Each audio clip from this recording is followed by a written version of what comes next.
Good afternoon. My name is Brent Combs, and I'm a sergeant with the Glendale Police Department's Media Relations team.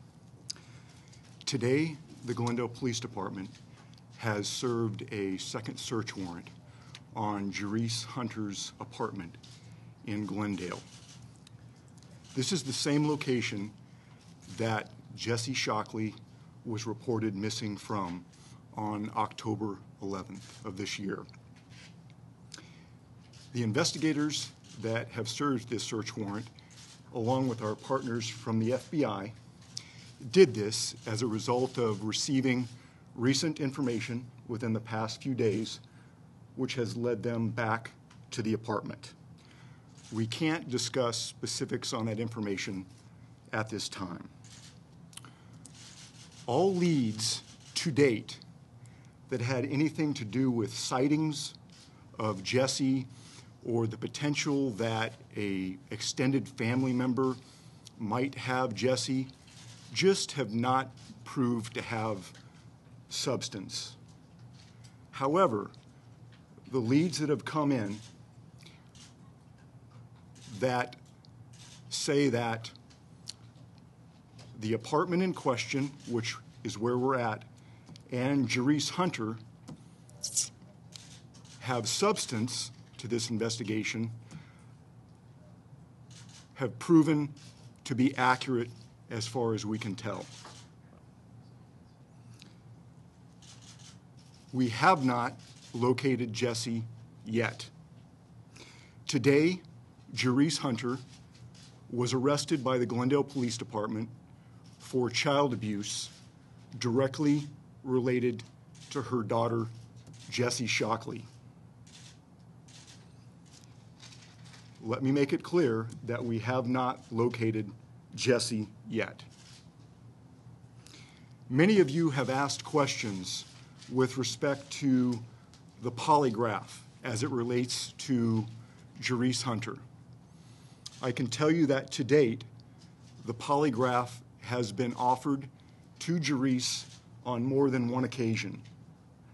However, Jhessye has not been cooperative with respect to the polygraph.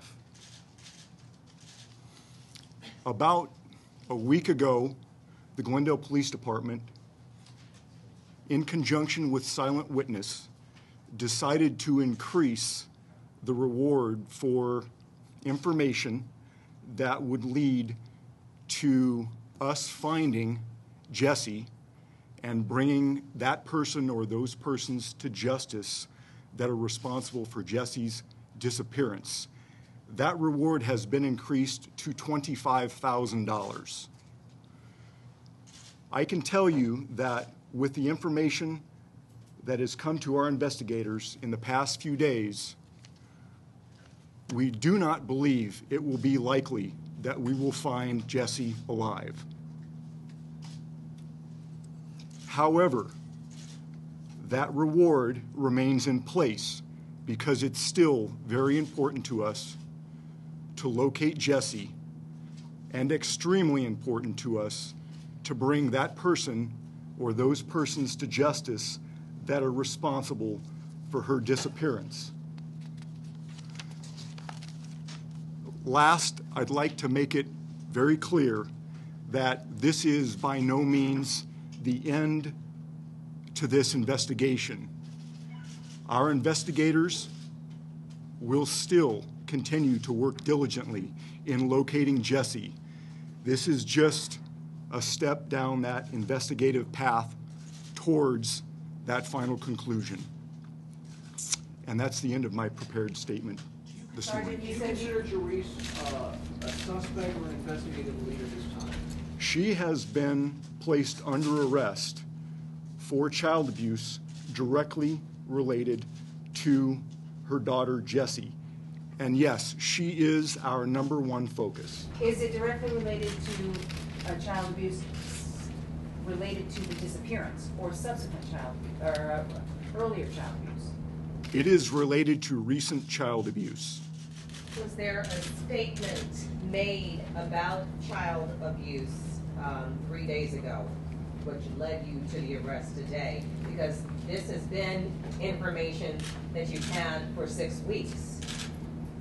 The information that we're operating off now, which has led us back to the apartment and to the arrest of Jhessye, has come within the past few days. Can you elaborate on that information?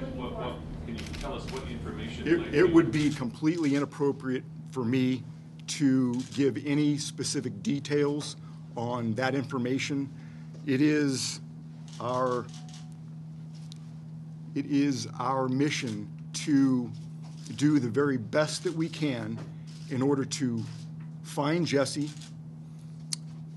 and bring those people or that person to justice responsible for Jhessye's disappearance. And in divulging that information, that would not be just in this case at this time. Can you tell us what leads you to conclude that she's likely no longer alive?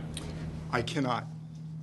So more than 6 weeks after she's been missing, detectives go back in to search for more evidence in that home. Are you afraid that some of it might have been lost in this amount of time? We have experts from our department, along with the FBI, that have specific expertise in forensic investigation. And we're confident in their abilities. Are you searching landfills? You know, that has been asked in the past, and there is an area of the landfill that is of interest to us. It has not been searched yet, and there has not been a designated date to search that area yet. Are any other people being looked at as investigative leads that may have been co-conspirators with Ms. Hunter? Right now, there is no specific person or persons that is also being investigated, but we're not so short-sighted to believe that there isn't an additional person or persons that might not have helped in what resulted in Jhessye's disappearance. They spent significant time on a suitcase that was there. Today, there was a piece of evidence that looked like a large suitcase. I really can't speak to any specific evidence that was retrieved from the first search warrant or from today. Now, with regards to Ms. Hunter's child abuse charges, was CPS involved? CPS was involved in a past case of allegations of abuse. As to the current abuse, as part of standard protocol, they will be brought into the loop. You had mentioned that Jhessye Hunter is the focus of the investigation of Jessye's disappearance. Do you feel basically that she played a key role in what happened to Jhessye? Is that fair to say? Yes, investigators feel that she played a key role. When did that change? All along you've been saying she's not an investigative lead, she's not a suspect. When did that change? In the last week. Can we just specify, is it the theory of your investigators that the mother killed the child? We really can't speak to that right now, and I'm going to have to end those questions right now. I appreciate your attendance at this conference. Thank you very much. How close are you to finding Jhessye Shockley's body? We can't speak to that issue right now. Thank you.